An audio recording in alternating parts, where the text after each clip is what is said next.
Oh my gosh, there's more. What story is it? Aiden Fucci, his sentencing happening right now. Okay.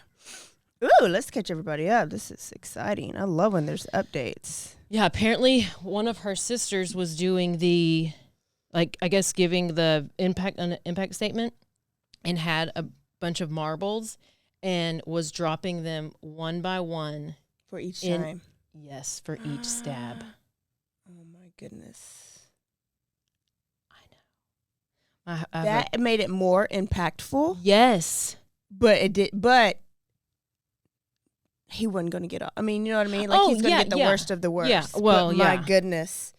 I'd have done that for my sister, too. Would your sisters have her drop marbles for each time you would? They'd be like, oh, finally, get done with her shit. They would. Lord, freaking Vallow over here. She's being I'm transported. waiting for you to do that story. Well, now I want to do it after the trial. You didn't do it for Murdaugh. I You did know. it right before. This is like the timing. I know. I'm pissed. I'm so mad. I do not like this judge because he's not allowing cameras in, although there's supposed to be audio. It's not the same. It's just not this. I still listen to it. I'm still going to, but it's not live. It'll be like a... Afterwards pre-recorded. So I don't know who's covering it on my people.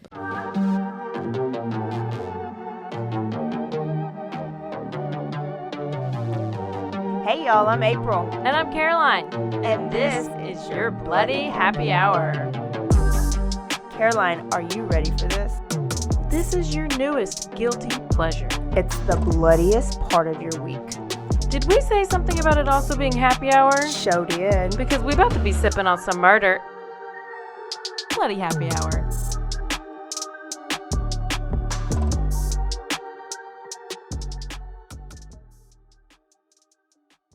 Hey y'all, this is April. And this is Caroline, and we got some stuff. Oh, we got some updates. We got some busy again. updates and some news stories to be obsessed with. Everything. I get excited for Tuesdays, maybe more excited for Thursdays because I get invested in these stories. Yeah. So let's start off with any updates. What do you have? Well, Lori Vallow, of course, her trial's about to start. So April 3rd? April 3rd. Unless some kind of miracle happens and they decide that they're going to televise it, it's just going to be audio. Okay. And whatever. But still, it's happening. It's going. Let's just hope it goes. Yeah. Not Buster. Stephen Smith. Homicide. He is now. They're now doing a murder investigation. They're saying it is now a murder. I heard last night on News Nation that they had also previously, years ago, had performed a rape kit. Why would you perform a rape kit if it was an accidental hit and run? Hit and run. Did a car rape you? Yeah. Did the muffler go up his ass? I guess. I've never seen that happen, but obviously. Where is that autopsy? And whoever signed off, the coroner. Because they were still all crooked. They need to be next. Aiden Fucci is going through his sentencing right now. He's the one who stabbed Tristan Bailey 114 times. And the day his trial was supposed to start, he pled guilty, which was like, oh gosh, they didn't expect that. They expected to do a trial. So apparently, and so they're having all the family come in and do a victim impact statements. One of the sisters of Tristan came in, and part of her statement was she had a glass of marbles, and she took one marble out at a time and dropped it into the glass just one by one 114 times for every stab. So impactful. Yes. Aiden wrote a letter to the judge, says, Dear Judge Smith, my name is Aiden Fucci. I'm 16 years old. First off, I want to say that I'm sorry. I'm sorry for all this pain I've caused to the Bailey family. I'm sorry to the friends, brothers, sisters, mom, dad, and family, relatives. I'm sorry that you didn't get to know her that long. You didn't have any relationship with Tristan. For that, I'm sorry.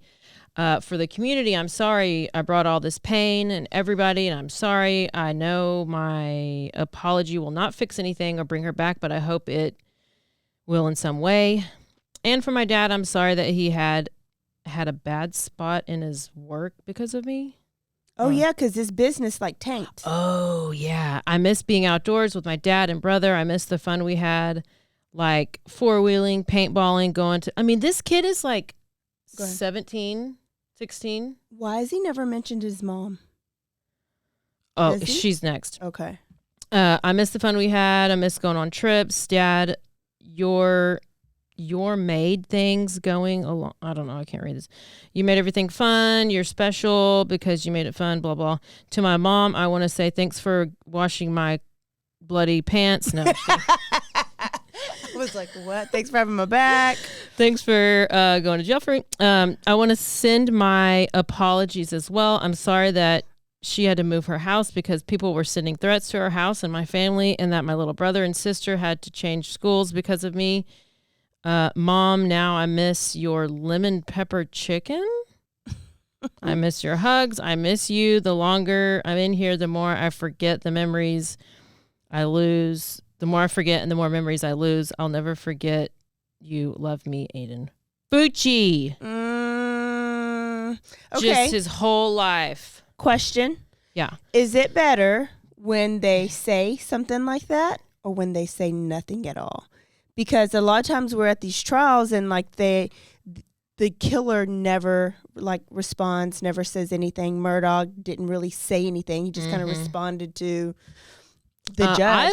How do you feel about it? I do like that at least you're, even if you don't feel remorse, at least you're pretending. To feel remorse to try to lighten up your sentence. Because that's what this is him attempting to be in there for, 30 years instead of 50 or something. Oh, yeah. But I think that's what you should do. Okay. But I don't know. I don't know how much it helps, but what do you think? I don't know. I don't think people are happy either way. Oh, like we're not happy when they get a letter. We're not like, oh, poor baby. And then when they don't say anything, we're not happy either. So I just think I think I'm more like, well, you should be sorry. But at least you said it. Maybe you do feel sorry. But you go back and forth. I was thinking about the 114 marbles. Sometimes in trials, they'll like, if something happened for 2 minutes, they'll make everybody like stop for 2 minutes. They did that at the Murdaugh trial. They were like, it's talking about it took 20 seconds to do this, and they started the phone timer and everything. Because hearing it, it's like, 20 seconds. Yeah. But going through it, it's, you really know. Yes. So then 114 times, there's no doubt that's a lot. And if it took her a while just to drop the marbles, imagine like he actually has to put a knife through flesh. Yes. Multiple times and come back and swing. Even if he took breaks, like if he went all succession, that's like a lot of work. That's a lot of work. And it's even longer if you took breaks. So I like that Sissy did that. Why Good job, did you sister. need to do, I guess I get mad that they say guilty. I mean, I'm not, but I want to know why did you choose to do, why did you do that? Yeah. Why? Yeah. That's why I love Jeffrey Dahmer, because he told us everything. I wish everybody would be a Jeffrey Dahmer. I mean, at least he kind of explained what his messed up process was. Yeah. Whew. Okay, good update. So right now, in real time, this just in, well, half of this is just in. Think about 2 weeks ago, we talked about Nathan Millard. He is the dad from Georgia. They went to Baton Rouge on a work trip and ended up rolled up in a carpet. People had no idea that what was happening. No. You thought he had a gay lover and maybe got a hotel and something happened. We were all thinking overdose. That's what the police said, overdose. Well, they have arrested a guy. I done already lost his name, who is known drug person. Damn it. Derek Stanka Perkins. Stanka. Okay. So he's been arrested, and he's the one that led people to believe that he like had an overdose and stuff. Is it saying? Yes. It says documents say that Millard's family received an anonymous phone call claiming that he was possibly given, quote, bad drugs as a part of a setup, and detailing an alleged scheme by Baton Rouge drug dealer to relocate the body so he could claim the reward for finding him. Did he like drive around? What? That's what this one says. Yeah. Didn't they say he drove around with the body in his car for like 4 days? I read that somewhere too. I've read so much stuff on it. Oh, or I'm just like over the.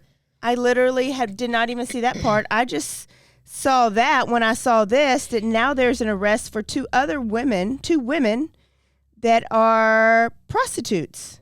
See, this says the revelation that, and there's been a slew of warrants. So I'm guessing there's just like, it's a piling up of all this stuff coming together. And who is talking? Like, who is telling them this stuff? Stanka? I guess. Wow. So the women's name is Tabitha Barner and Tiffany Ann Gildry for their involvement in the Millard case, whether they are the ones who rolled him up and disposed of him, or whether they helped babysit his body in the days that he was gone. And one of them has an active arrest warrant for prostitution and failure to seek assistance. You know, there's a lot of get-rich schemes out there, you know? Yeah. I just never would have put this one on the list. Hide a dead body so that you can claim the I have no idea. arrest money. I don't. No, that please work or keep prostituting. Let's see this. Let me see if I can find what else it said about it. Oh, did you see the part where they said that the security guard at the bus station, I guess he ran into the security guard. The security guard asked him if he wanted him to call him a ride or something because he lost his cell phone. Yeah, and he said no. But he refused, and he told the security guard that he was looking for something to make him feel better and a girl to take back to his room. Quote, those are both quotes. Oh. Why is he saying that now? He didn't say that first time he was questioned. Well, he could have. They just maybe didn't release it. Yeah, then it goes on, reportedly left the bus station with Perkins, a prostitute, and a man that was identified as Clay.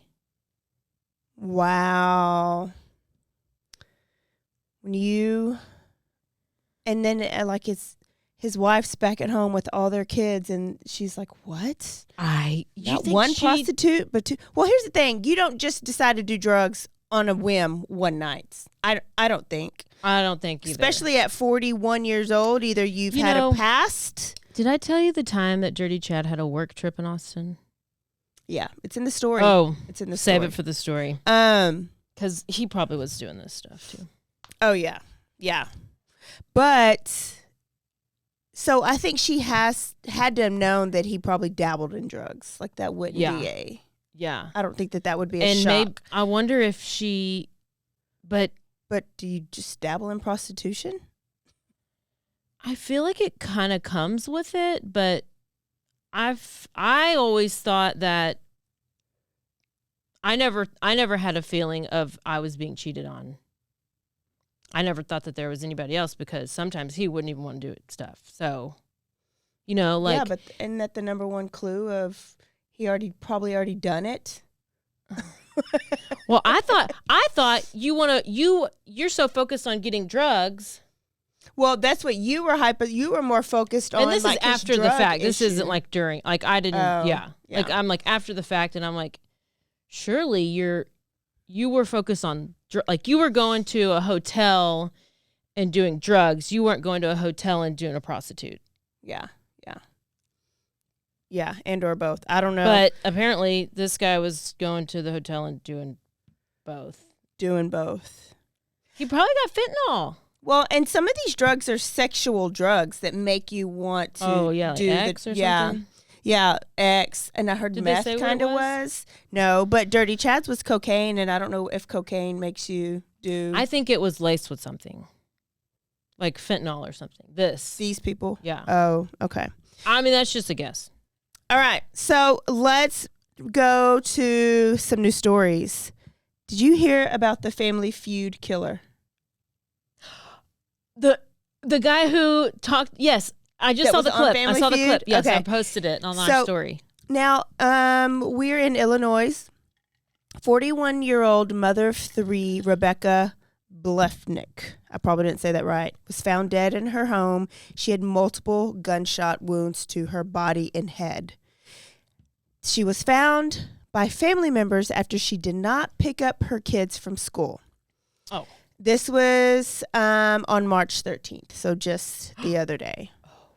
10 days later, they arrested somebody. Who would you think that they would arrest? Maybe the husband? Probably the husband. Yeah, so 39-year-old Timothy Bliefnick. They met each other at Quincy University. He was a Hall of Fame football star there. He, on the Family Feud, was a clean-cut, good-looking guy. She was a nurse. He was a GM of a local recycling company.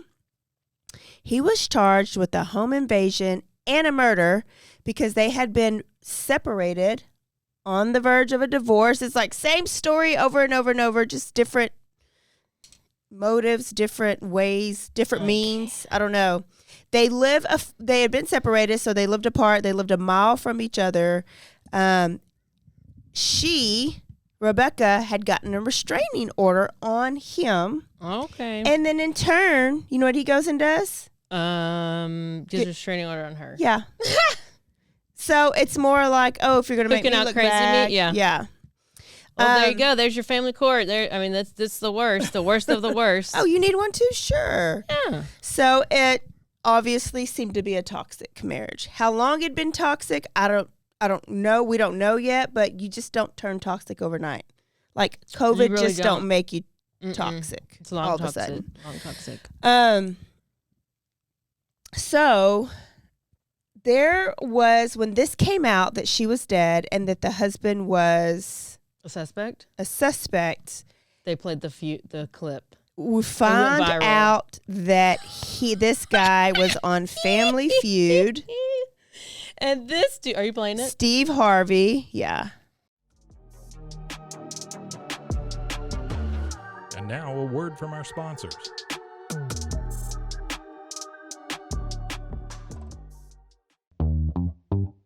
Hi, and welcome to Bustles and Bangers with your hostess, Rachel and Christopher. I love it when you say my name.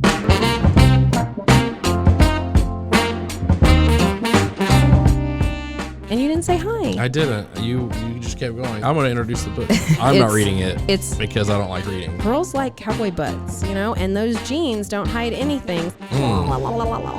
Find us on Instagram at Bustles and Bangers or on roguemedianetwork.com. Hola, yo soy Jackie. Y yo soy Jessica. Y esto es Zona del Crimen.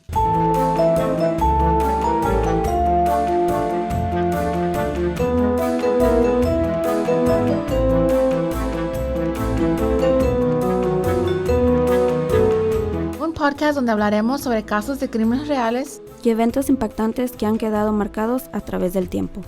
Recuerden que nos pueden seguir en Facebook, Instagram o donde escuches tus podcasts favoritos.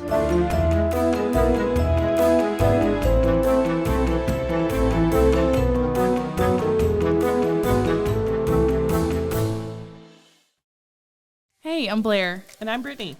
And we're the host of By the Cover Podcast. We cover everything from mysteries, thrillers, romance, chick lit, and even some smut. Don't forget the smut. Yeah. We're so excited to get this thing going and share this with you guys. We've been talking about this for months, and it's finally happening. Yes. Special shout out to Rogue Media for helping us with this. For sure. You can find us on Instagram at bythecover_podcast. You can also find us on Facebook and TikTok, so don't forget to give us a follow on those too also. And we are so excited to dive into some of our favorite books and share those with you. We can't wait. Hope you love it.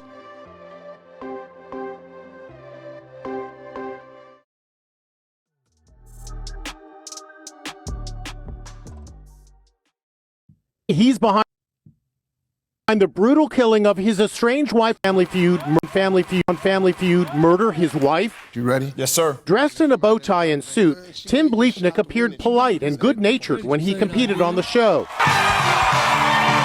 But now cops say he's behind the brutal killing of his estranged wife, Rebecca, a nurse and mom of 3. Her bullet-riddled body was found inside her home after she failed to pick up their 3 sons from school. When Bliefnick competed on Family Feud, listen to his haunting response to host Steve Harvey's question about wedding day mistakes. What's the biggest mistake you made at your wedding? Honey, I love you, but said I do. The audience gasped, and Bliefnick attempted to clarify. Not my mistake. I love my wife. I'm going to get in trouble for that, aren't I? Yeah. Well, he said, what's your Yesterday, when Bliefnick was arrested for murder, he had long hair, a far cry from his clean-cut appearance on Family Feud in 2020. The state attorney's office is calling it a home invasion and a case of domestic violence. Rebecca had filed for a restraining order against her husband, and later he filed for one against her, according to published reports. Now Tim Bliefnick is making another kind of headline, one that no one who watched the popular game show would ever imagine. What about that glow down? Glamour. What? He looks horrible now. What happened to him? Well, I guess he became a murderer. I think he has CTE. He was a football player. Or was he just crazy? Okay, so that's gone viral. So people are blowing that up. You can go to TikTok. You can put in his name. That will come up. But he also did TikToks on his own and these stupid dad jokes. And he with his long hair. So he had his own TikTok page that's now blowing up because people are stalking who he is. So there's that Family Feud killer. Let's talk about another shitty husband. This guy, though, is a dentist, and his name is James Craig, 45 years old. Okay. He was arrested on suspicion of first-degree murder on March 19th. Now, his wife's name is Angela, and Angela just died after being taken off life supports. She had a seizure, was pronounced brain dead. But why, Caroline? Why? I wonder if something was given to her. Something that shouldn't be in her body. So, they would work out together. So on March 6th, they got up, they worked out together and had a great workout. And his routine was to go home and make her a post-workout protein, right? What a good husband. Protein shake, yeah. Muscle recovery. Yeah. This day, he put some extra protein in there. What an even better husband. He said it was a really hard workout. Yeah, so I mean, she you needed had extra recovery, yeah. extra muscle rebuilding. Except for the extra protein was not protein. Oh, was it cacao? It was not cacao either. It was actually arsenic. Oh, that's not close to cacao or mushroom or coffee mushrooms. No. I don't think Four Sigmatic sells. I do not think they do sell arsenic. They would probably be out of business. Or maybe they do, and that's why they're in business. I don't know. Who's to say? Yeah. So she got really, really sick that day. She had to go to the hospital. He took her to the hospital, later went to work. His coworkers said that he was on his laptop all day, but they didn't really think anything. Later on that day, he told one of his coworkers or employees, because he's the dentist, he says, "Hey, I'm going to get a package, and don't touch it. Just don't touch it." Was it anthrax? It probably was anthrax. It probably was. And he says, "I'm going to go check on my wife because she's been sick. She's got all these symptoms, but the doctors don't know what it is." Yeah. Okay? So this package came the very next day. Wife ended up coming home. She did not die. Oh no. So when he stronger dose. Yeah. So when he found out she did not die, he ordered, and this time he ordered potassium cyanide. Just quick Amazon delivery? Quick Amazon, actually. Wow. How? This is a smart guy. On Amazon. He did create a fake email account. Good job. Because, you can't go by what's on your computer, IP address, nothing. Nothing can be taken. Nothing can be found. So he only told one employee not to check in the box. And another employee didn't know not to check in the box. So he checked in the box. Oh, he sent this to work. He sent it to his office, his dentist office. Let me give you one tip, Mr. Murder. At least do this research and send it. Go to the public library And that's where you have it sent. No, that's where you use the computer. Oh, yeah. Yeah. Just in case. Good idea. Yeah. Or don't murder. Well, yeah, that's probably the first option. So the other employee opens up the package and he sees that that like skull and X. Yes, the toxic. Poison? Is it toxic? No, poisonous. I forgot what it was. And he's like, "Wait a minute. We've never ordered potassium cyanide. This is for not anything. my key ring I bought from Amazon. This is not." Yeah. So the girl that he told don't open it saw that it was open, saw that it was potassium cyanide, and sealed up the box again and just put it on his desk because she didn't want him to know that they knew that it was open. But bitch is DTF. She's Googling symptoms or what is it first? What are the symptoms? Because remember, wife's in the hospital. And so symptoms match. So he doses wife with potassium cyanide. And she just must have a great immune system because she doesn't die, but she does go back to the hospital with like the next week after the first hospital visit. And they'd known about it for a week, these employees? Well, she was back home and she was fine now, okay? They knew she was sick, but they were like, no way. This can't be. This is me listening to too much true crime. But when she went back in the hospital, they decided to go with him to go visit her. And when he stepped out to talk to his girlfriend on the phone, she said something to the nurse and the doctor. Did you just slide in his girlfriend right there? Yeah. Okay. Yeah. Did I mention that he had a side piece? I don't think you did. He had multiple girlfriends. Wow. You know, in the past. I'm impressed with all these people who have these multiple wives or multiple girlfriends, and that's just what they do. That's how they live their life. It's almost like they're in a polygamous cult. Maybe there's an episode about that coming up on Thursday. Ooh. Okay. So anyways, she didn't die the second time either. So he puts in another order.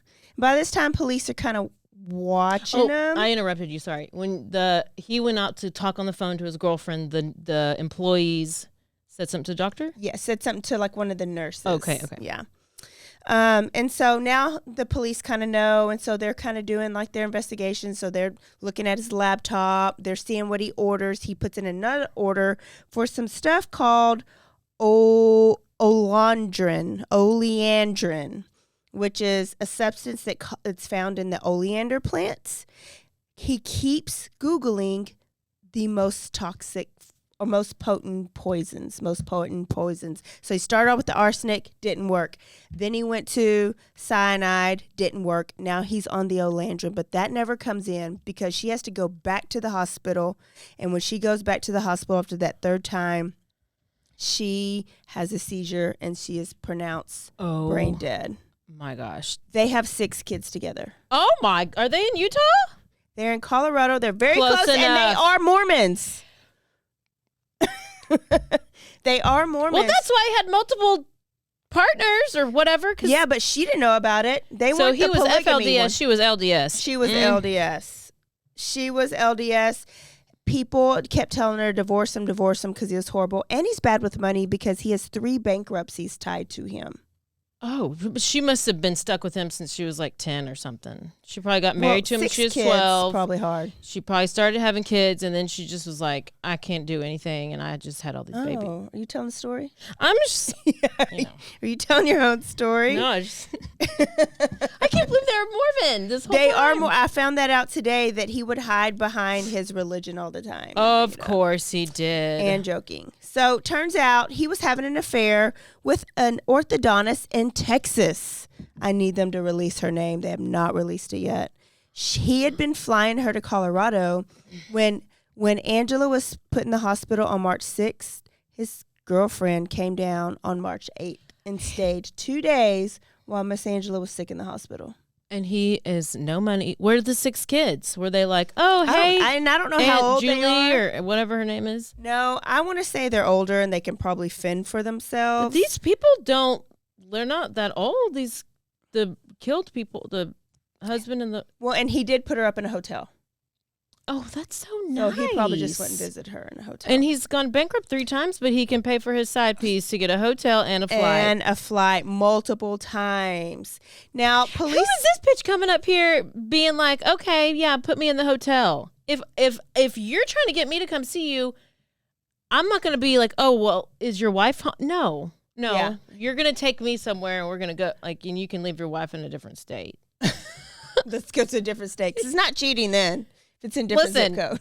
I just don't want to be don't be putting me in the side hotel over here. I ain't staying in the damn La Quinta. Especially a La Quinta. Now, police have confiscated his laptop and they see Google searches, most potent poisons. How long does it take? How long does it take to kill him? How much can you put in? How much can they take so that the autopsist doesn't detect it? This sounds like the dude from the whatever his name is. The other husband. The real ugly guy with the real ugly face. Searched arsenic, searched all these poisons. How long to kill somebody undetected? Now, March 6th, and she died on March 18th, I think. I already forgot the date. That's, maybe like a 2-week, it's like 10 days. Yeah. This whole time, the doctors were running tests. They could not figure out what was wrong with her. They didn't know what made her so sick. They had no idea. And he was asking all the time, do we have a diagnosis yet? Do we know? Do we know what's wrong? It made him feel powerful to know that he did it right. Almost, because they didn't do it right. You had to give it to her 3 different times. 3 different times. So, anyways, lies, all the lies. Do you have any of the text messages that he sent? Because I read one of them. Here was the last thing that I saw that come up is that, they're unhinged. There was a text message between James and Angela, like the day after the first poisoning. Yeah, the husband and wife. Angela texts her, I feel like I've been drugged. Okay? Angela texted who? Sorry, James, husband. Oh, Angela texted James. Yeah. Saying, I feel like I've been drugged. James responds back with, given our history, I know that must be triggering. But just for the record, I did not drug you. I am super worried, though. Given our history? What? Turns out this isn't his first time poisoning her. Oh, hell no. 5 years ago, Caroline, he poisoned her. I cannot even. Okay? Drugged her. I don't know what poisoned her. He drugged her / poisoned her. And when he was confronted about it because it didn't work out again. He's the worst at this. He should have found another way to kill her. He says that he did it because he was going to kill himself. And he didn't want her to be able to wake up and stop him from killing himself. Oh. And I guess she believed him. I guess she was like, well, this is more believable than him actually trying to poison me. So now she's sick again, and that's the first thing get triggered. And she was right this time. And she was right last time. She told her sisters, because her sisters have told the police. Now they've confronted him with all this evidence, okay? Look, you've ordered this. Here's your order history. Here's your Amazon. It's delivered to your facility. And he was like, well,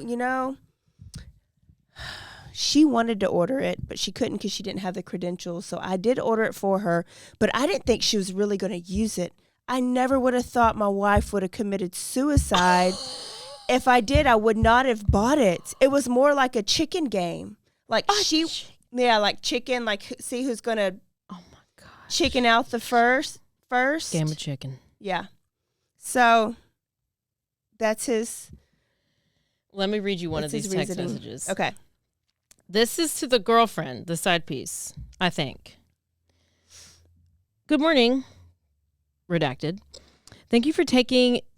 Oh, no. I don't know who it's from. Good morning. Thank you for taking my patient load today. I want to make an urgent plea to you. If you if we were ever friends, please do this favor for me. Please don't talk to anyone about what we talked about last night, including any law enforcement officers. You're under no obligation to answer their questions unless you are served a subpoena, and you will do more damage than good to my family by continuing to insert yourself into this. Angela is gone, and I am devastated. Who is this to?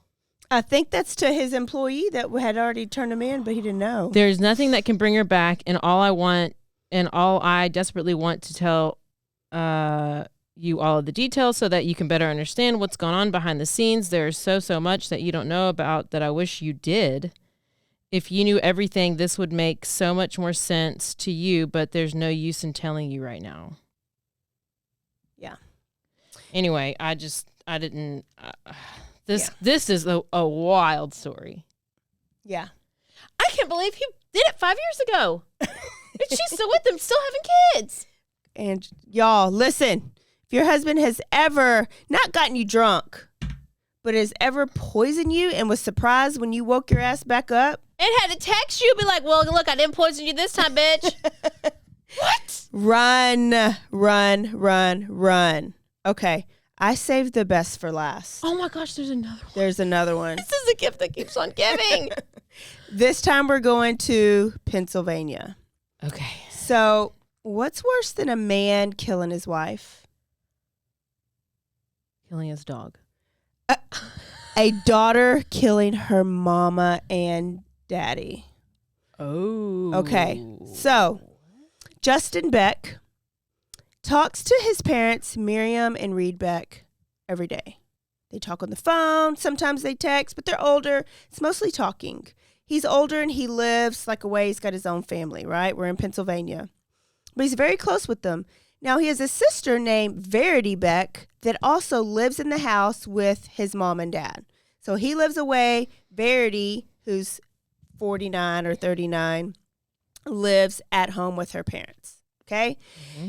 Now, these past week or so, he had only gotten text messages from his parents. He would call, and then they wouldn't answer, and then a text message would come, I'm not feeling good, or I'm busy, or something like that, right? Mm-hmm. He was semi-alarmed, but he didn't think too much about it. Now, January 17th, so 2023, he decided to stop at his parents' house and take his sister some soup because he had talked to his sister earlier that day, and she was sick. Okay? Okay. When he walked up to the front porch, he had noticed, because it's dark time, all the lights in the house and outside the house were off, and that's usually not the way it is. Mm-hmm. And there were piles of newspapers piled on the front porch. Oh. Like 10 days worth. Oh, that's a lot of paper. And so he was like, wow, Dad reads the newspaper every day. I didn't even know that still happens, but I guess you can still get the newspaper I guess so, delivered. Yeah. 30 minutes after he arrived at the house, there was a 911 call. And the police come. Mm-hmm. James calls 911. What's his name? Justin calls 911. Police come. When they arrive, the scene was crazy. Father, Reed Beck, had been decapitated. He had a bullet wound in his forehead, but his forehead was over there, somewhere else. His body was laid across on a dolly that you like move heavy boxes with. And it looked as if somebody had attempted to move his body across on the other side of the house. It's a big house. Oh. The mom had been chopped up into 8 pieces and put into white garbage bags and thrown into the 55-gallon trash can recycle bin in the garage. Oh. On the floor in the garage, in the house, was a chainsaw that had like meat, matter, and blood still attached to it. Ooh. At what point do you think this needs to happen? Chandler Halderson? Are they related? Bitch is 49 years old. Or even 30. It don't matter. Like, she's grown. She was a special education teacher. The killer? The killer was. The killer was a 49-year-old teacher? Special ed? Yes, in Pennsylvania. Oh, no. There's your future. Now, in the upstairs bedroom, there was blood all over the carpet and marks where you can tell that's where the mama had been cut up by the chainsaw. So like the floor had like chainsaw gashes in there. Maybe they were serial killers and she was like kind of being Dexter. They were all serial killers. Shit. Maybe she was trying to be Dexter, but she was not even close. No. A pillow on the bed had gunshot holes and gunshot residue in there. Oh. So they she concluded. tried to make it, yeah. They concluded that she had probably put the pillow over their head when they're sleeping and shot them both in the head, because Dad had one on his forehead, so he must have been sleeping on his back. Mom had one in the back of her head, so she must have been sleeping on her stomach or on the side, on her side. There's also a safe upstairs that had been tampered with. Oh no. And what's in there? Somebody tried to drill holes in it. And there were a bunch of tools like hammers and just things to try to get it open, but was unsuccessful. So they just left the tools there, right? Oh, Sister Verity Beck was just fine. She didn't have nobody, you know, if this was a home invasion, nobody hurt Sister. So they determined that she had been in the house. She had been in the house with her dead parents for 10 days. This house smelled horrible. When they asked her what happened, she just said, they're dead. Like, they're dead. After she killed them, she was using their cell phones to respond to messages when people called them so that, you know, family wasn't alarmed that they hadn't talked to the parents. And it worked for 10 days. How old were these parents? I don't know. You got a 50-year-old kid, so they're old. Yeah. Old. I mean, I guess they weren't expected to be retired. anywhere. That's what I'm saying. No. They were retired. No daily trips to the coffee shop or donuts. They would go for a walk every day and they would hold hands. They would be seen every day going for a walk in their neighborhood, holding hands. But was this lady special ed? No. She was just a special ed teacher. She was just a special ed teacher. Okay. Yeah. When people tried to get a hold of her, she sent them a great text and basically said they were all sick in the house. And so people stayed away because they thought they were sick. So maybe she said we had COVID. I don't know. Now, she had a deadpan look on her face. She was no emotion, no anything. She was very cold. And when they got ready to arrest her, the only words she says was, "What about my cats and my dog?" Oh, hell. There we go. I was like, podcast over. What? Yep. That explains it.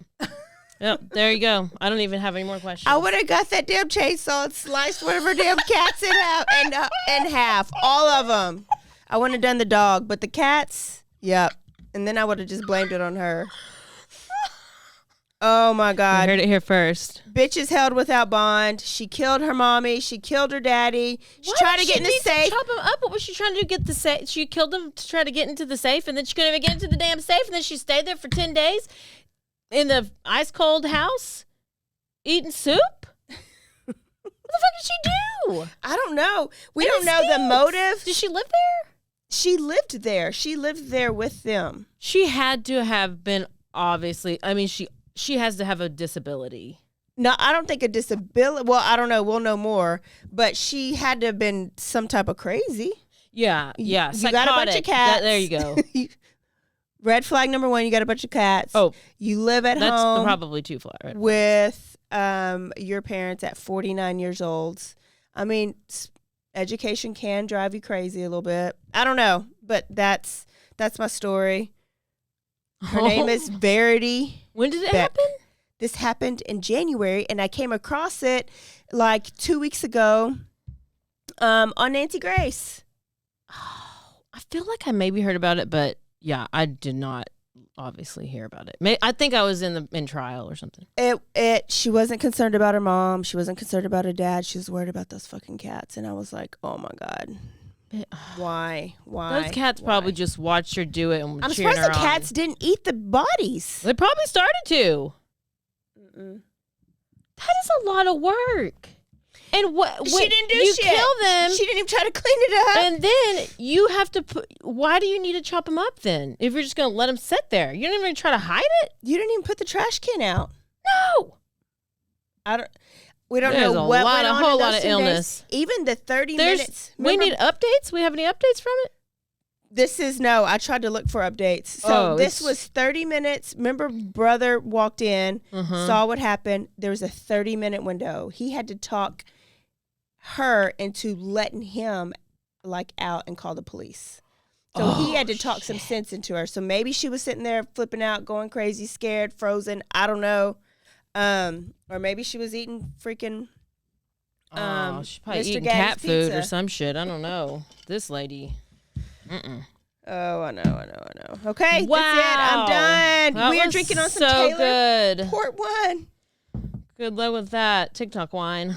TikTok wine. We will see y'all Thursday for a full episode. Wow. Where are we going? We're going to Utah? We're going to go visit Warren Jeffs. Warren Jeffs. And Rulon Jeffs. Okay. And we're going to keep sweet. We're going to keep sweet. Okay? We're going to keep sweet. Okay. Let's go. You guys, if you are listening on the Spotify podcast, go right now, scroll to the top and push the stars, 5-star review. And then if you're listening to the Apple podcast, go push the stars and give us a review. Yeah, because y'all, that was a really good episode and we had so many good stories. Okay. See y'all next week. Don't forget to stay aware, stay alive, and always be DTF. Bye, y'all. Bye.